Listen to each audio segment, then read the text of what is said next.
Tuesday morning, everybody. Well, it's probably not Tuesday when I get around to editing the video, but for me it is.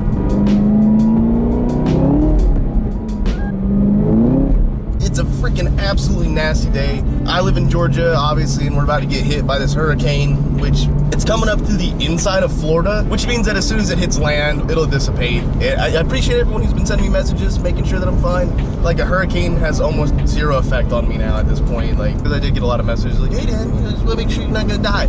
If I die, it certainly won't be this hurricane that kills me. But the other day I made a post on Instagram asking if people want more ZL1 content, because I know that this is mostly a motorcycle driven channel and that some people get all phony about that. I didn't sign up for cars. Oh, you're talking about cars? I'm gonna unsub. I don't like cars, man. I don't like fucking cages, bro. Oh, my prostate's inflamed. Goddamn democracy, I'm going with popular vote. Well, more like the electoral college, but whatever. I have to be kind of careful though, because it is rainy. The Eagle F1s that this car comes with, they come with like 325s or something ridiculous in the rear. The front have like 305s in the front, and then the rear is like 325s from the factory. It's ridiculous. And they're Eagle F1s, which are like the super track tires. Romping on it in 5th gear going 40 miles an hour, I'll still break loose. I have to be kind of careful today. No whole lot of dickheadedness. But I'll talk a little bit about the car, the ZL1, things that I've noticed, and I kind of want to talk about something else too. As far as the ZL1, everyone's been asking like, how do I like it? And honestly, this is my favorite car that I've owned. At this point now, I've owned a lot of cars and trucks for being 25. And I have to say that this easily surpasses any vehicle that I've ever owned. Mostly because it's absolutely 100% new for the most part, and I have full control over what's going on with the car. Like, car hasn't been ragged out before me, so it's really nice. It's really nice to have like a new car. So I definitely think that's part of it. Because before, no matter what I got, I was like, I'm gonna go drive the motherfucker right now. Like, whereas this is the only car that I've ever not wanted to drive, specifically because it's too new and too nice. Like, I'm like, I just let it sit in the garage and I'm like, oh wow, look at that fucking crazy looking car. Oh, look at the fucking spoiler. I'm gonna go back inside and look at photos of it on my phone. It's really weird. I've never felt that way about a car before, you know? Like, specifically like the GTR, I was like, yeah, fuck, I just go drive it, whatever. It's like, it's a car, like, you're supposed to drive it. No, I'm like, oh, it's so pretty new. Like, I always thought my dad was crazy because he never wanted to drive his car. He's got a Corvette, my dad's got a Z06. He's like the most dad. When you think of Corvette fathers, or you think of like the suburban white male father, like, that's my dad. My dad checks every single one of those boxes. He grills a mean fucking steak. He's got tall socks, wears white New Balances, jean shorts, loves like button-up polo t-shirts, shit like that. Like, my dad is the pinnacle of fathers, you know? I told my dad, I was like, you're a stereotype, you know that, right? And he goes, what? I was like, yeah, you're a fucking stereotype. I said, go on Google right now. I'm talking to him on the phone. I was like, go on Google right now and Google Corvette owner outfit, or like Corvette owner starter pack. And he goes, oh, what the hell? And he goes, man, I wear all this shit. I'm like, I know. That's you, motherfucker, that's you. So that's my dad. My dad is like the pinnacle of Corvette owners, man. And it makes me so happy. It makes me so freaking happy. Going full circle about how I feel about the car, I'm absolutely in love with it. It dwarfs every other car that I've ever owned. A lot of people remember the channel back when, I'll say when it was good, when times were great. You know, I was just a kid trying to make it in school and just trying to do his work. And the BMW, a lot of people remember the BMW. I had a 335i, 2008 335i, which came with the N54, the 2 little small turbos, and rear-wheel drive, paddle shifter, and it was a fun car for a while. You know, I had a lot of fun with it. But you know, when I got that car, it wasn't what I wanted. What I wanted was a V8 manual. At the time, I was just looking to get into sports cars because that was my first sports car. All things considered, it was relatively cheap. For me, it was expensive as fuck at the time, but that was a pretty cheap car. Going around turns, man, you don't want it to like kick out completely. It surprised me how fast, when it's wet, it's incredibly fast how fast this car will fucking completely come around. But as much fun as it was to have that car on the channel at the time and all this other good stuff, it just wasn't what I wanted. Despite how, you know, it was the fastest car I'd ever owned. Before then, I'd had 2 trucks. But the BMW was more of like an impulse buy. Like, you know, I was like, I want a sports car, but I can't really afford what I want. So I'm going with this kind of like cheaper BMW, you know, to kind of give me a taste, you know. I'll see how I like it. I had a lot of fun in it, and I think I got a couple of tickets in it too, you know. Like, when cops see BMWs, they just don't fucking like them, man. Like, yes, it's the stigma. It's the mentality that comes with owning a BMW. Usually when you see BMWs, you're like, that guy's probably an asshole. And I was, you know, I was a fucking punk. I was a punk kid. Now I'm just a punk adult. So when I got out from the BMW, I got what I really wanted, which was a V8 manual Camaro. Actually, I didn't even specifically want the Camaro. I looked at Mustangs first, and I didn't want a 2012. I could afford a 2012, but a lot of them still had the 4.6 liter. They weren't the 302 Coyote motor, and I didn't want that.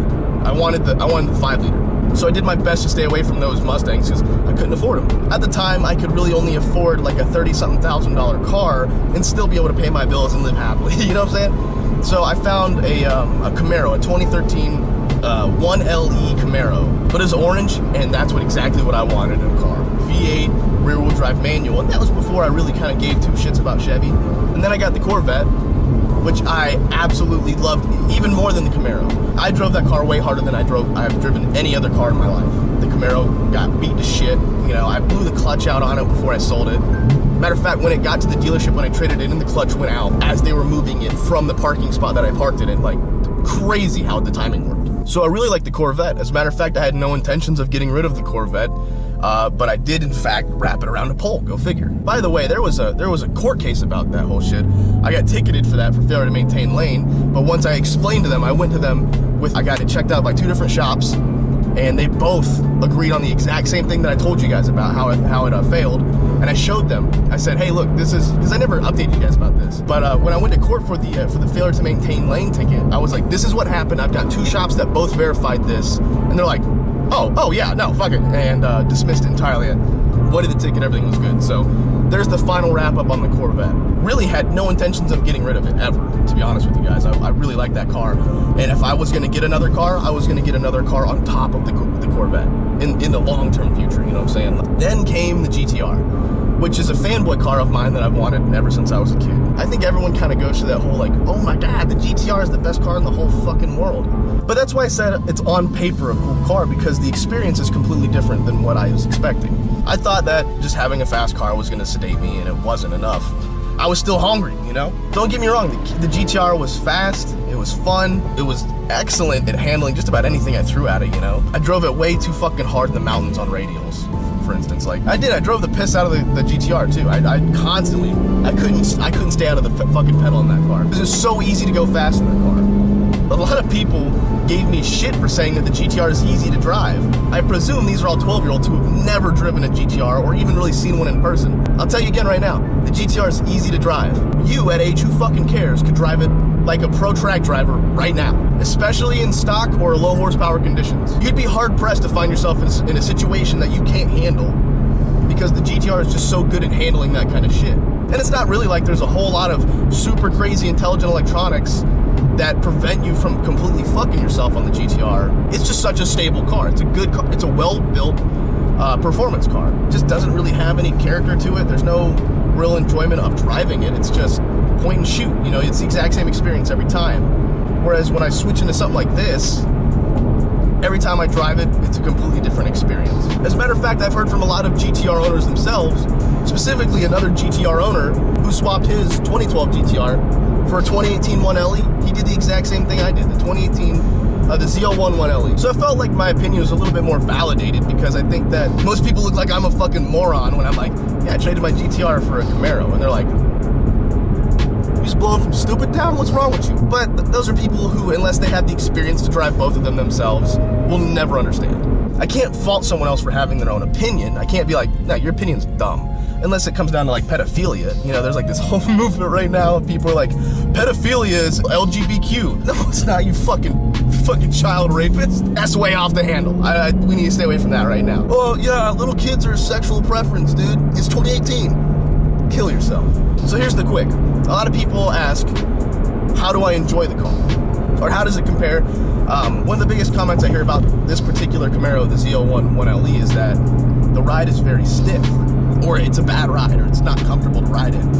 And I thought that was kind of weird, because I kind of got the opposite feeling from that. Like, I'm always super comfortable in this car. You know, everything feels good and it feels nice. And as far as the ride's concerned, I feel like everyone said that it's too stiff or it's too aggressive, and I think it's the opposite. I think it's too bouncy. Compared to the GTR real quick, because that is a performance car, and I think everyone understands basically what that car's about. The GTR's ride was certainly more stiff than the Camaro. You'd hit a small bump and it would be real fast, ka-gunk, you know, and you'd be like, ooh. Or you'd hit a big bump and it would kind of be the same, you know, ka-gunk, but harder. It'd be sharp, but it'd be quick. As for the Camaro, it feels like the exact opposite. You hit a small bump and you almost don't even notice it because of how well you'll hear it, you know, in your wheel. You'll hear your wheel hit, like, let's say a pothole. You'll hear your wheel hit the pothole, but you won't feel it. But you hit a bigger bump and you're gonna bounce. You have a real big pronounced bounce. So take that how you will, you know. I think for everyday driving, the Camaro seems to feel a little bit better, but I noticed on the highways and interstates when, you know, when roads get kind of wavy, I'll find myself kind of like, where the GTR just kind of takes that a little bit better. I get a lot of foreign viewers who talk trash on a lot of American-made vehicles because I don't know what their idea of an American-made vehicle is. I don't know if they've ever been around them. Maybe they just talk shit because they're foreign and they think that their cars are superior. Since I get to hang out with Justin at his shop, I'm in Rolls Royces, I'm in Lamborghinis, I'm in McLarens, Bentleys, like you name it, like all these high quality foreign luxury cars, and like BMWs, like, you know, just moving cars around the shop, or, you know, sit inside of them, or just looking at them. People are gonna chew me out, but the ZL1's interior, this particular one with all the suede and like the steering wheel and like the seats and all the options and features, like the heads-up display and the heated and cooled seats, all this other shit, it's built like a high quality foreign car. And you see a lot of people who've never seen one of these cars in person talk shit on it like they know what they're talking about. Matter of fact, my butt's kind of warm. I'm just gonna turn on my seat cooler real quick.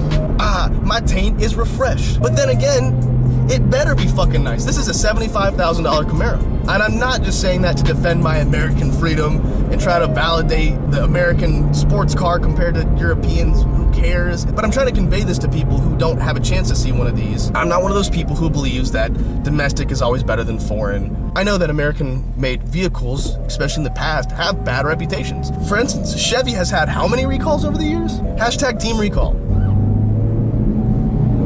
Squad of biker police, I don't know if you guys saw that.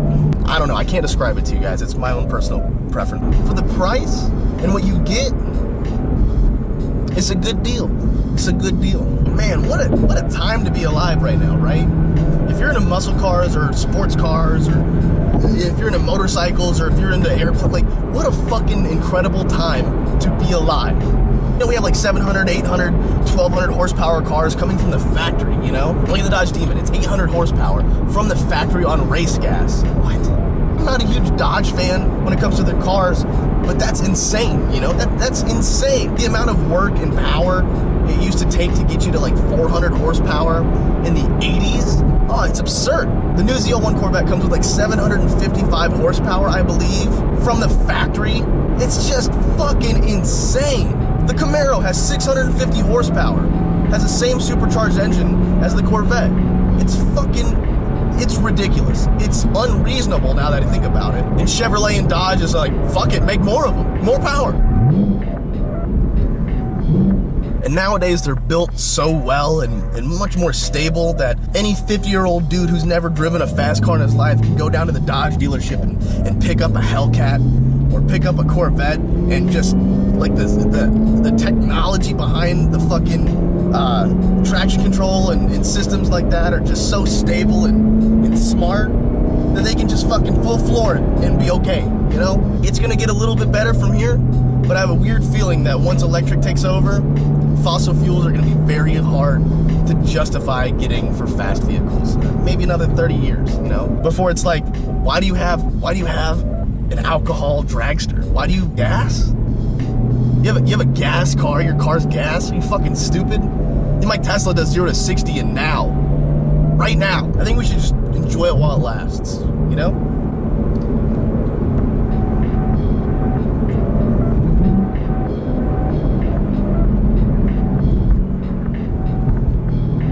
Because it's only gonna get a little bit better from here, you know?